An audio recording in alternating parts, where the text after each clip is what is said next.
ব্যারাকপুরে পালিত হল নেতাজি সুভাষচন্দ্র বসুর জন্মবার্ষিকী। উপস্থিত ছিলেন বিধায়ক রাজ চক্রবর্তী। ব্যারাকপুর রেল স্টেশনের কাছে অবস্থিত 100 ফুটের জাতীয় পতাকা উত্তোলন করে এবং নেতাজি সুভাষচন্দ্র বসু ও রাষ্ট্রগুরু সুরেন্দ্রনাথ বন্দ্যোপাধ্যায়ের প্রতিকৃতিতে মাল্যদান করে নেতাজি সুভাষচন্দ্র বসুর জন্ম জয়ন্তী পালন করা হলো।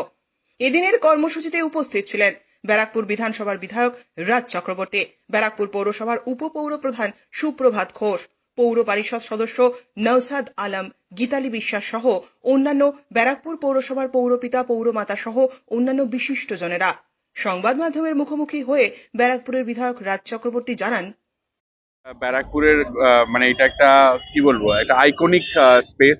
এই স্টেশনের সামনে যে 100 ফুটের যে ফ্ল্যাগটা, আজকে 23শে জানুয়ারি নেতাজির জন্মদিনে আমরা এবং যে কোনো দেশাত্মমূলক যে কোনো অকেশনে আমরা এই ফ্ল্যাগটা উত্তোলন করি, সবাই মিলে থাকে এখানে। এবং আজকের দিনটা আমাদের খুব গর্বের দিন অবভিয়াসলি।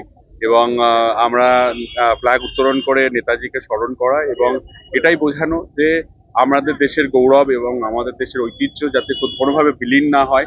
যে মানুষগুলো এই দেশকে স্বাধীন করার জন্য তাদের জীবন বলিদান করেছে এবং এত স্যাক্রিফাইস, সেই দেশটাকে আগলে রাখার দায়িত্ব আমাদের এবং পরবর্তী জেনারেশন এবং সব ধর্মের সমন্বয়ের এটা একটা প্রচেষ্টা থাকা উচিত যে আমরা যাতে সবাই ভালো থাকি, সুস্থ থাকি।